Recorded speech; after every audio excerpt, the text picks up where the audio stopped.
پیتھیان کی اراضیاتی پٹی میں شامل دنیا میں سونے، چاندی اور تانبے جیسی قیمتی معدنیات کے بیش بہا ذخائر کے حوالے سے جانے والا چاغی بلوچستان کا سیندک ہے۔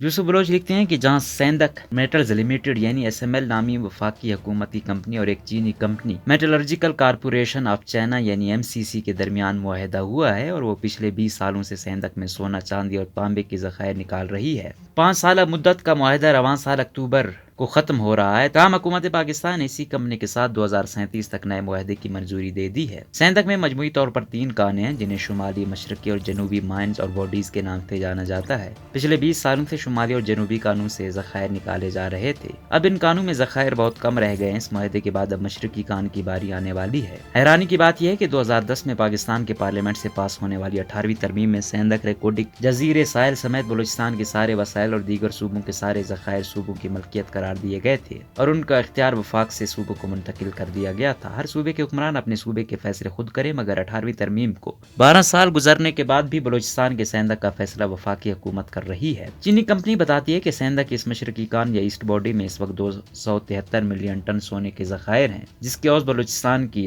سیلز ریونیو 5% تھی، جسے بڑھا کر 6.5% کر دیا گیا اور کارپوریٹ سوشل ریسپانسبلٹی بھی 6.5% کر دی گئی ہے۔ اس کے علاوہ چاغی کے طلبہ و طالبات کے لیے 1 کروڑ سالانہ مختص کیے گئے ہیں۔ پچھلے 20 سالوں سے کام کرنے والی چینی کمپنی بلوچستان کو سیلز ریونیو اور CSR کی مد میں صرف 5% دے رہی تھی اور اسی 5% سے چاغی میں ایک بھی بوائز گرلز ڈگری کالج نہیں ہے۔ بلوچستان کے ضلع چاغی میں یونیورسٹی اور میڈیکل کالجز کا وجود ہی نہیں۔ پھر سوچیں چاغی کو سیندک سے ملا ہی کیا؟ بس یہی کہ پچھلے 20 سالوں سے سیندک کے باسیوں نے سیندک کے کھربوں روپے کرپشن کی نظر ہوتے دیکھے اور پھر انہی کرپٹ لوگوں کو حکمران بنتے دیکھا ہے اور پھر محرومی، مایوسی اور غربت دیکھی ہے۔ یہ سلسلہ 2 دہائیوں سے چل رہا ہے۔ 2 دہائیوں میں نہ 18ویں ترمیم نے شہریوں کے مسائل حل کیے اور نہ ہی وفاق نے۔ سیندک کے اصلی وارث گنگزار جو یہ سب کچھ اپنی آنکھوں سے دیکھ چکے ہیں کہ خیال میں یہ سب کچھ وسائل کی لوٹ مار ہے، اور وہ کہتے ہیں کہ یہاں مقامی لوگوں کے مفاد کو کوئی بھی سنجیدگی سے نہیں لیتا۔ اگر باقی مفادات نامی لفظ وجود رکھتا ہے تو اس کے سامنے ذاتی لکھا ہوتا ہے، جسے جوڑتے ہیں تو بنتا ہے ذاتی مفاد۔ وقت نے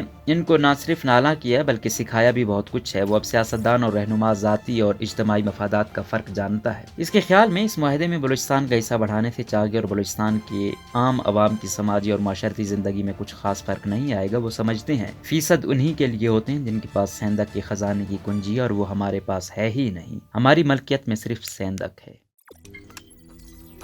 روزنامہ قدرت کی ویڈیو دیکھنے کے لیے ابھی YouTube چینل پر سبسکرائب کریں اور بیل آئیکن پر بھی کلک کریں۔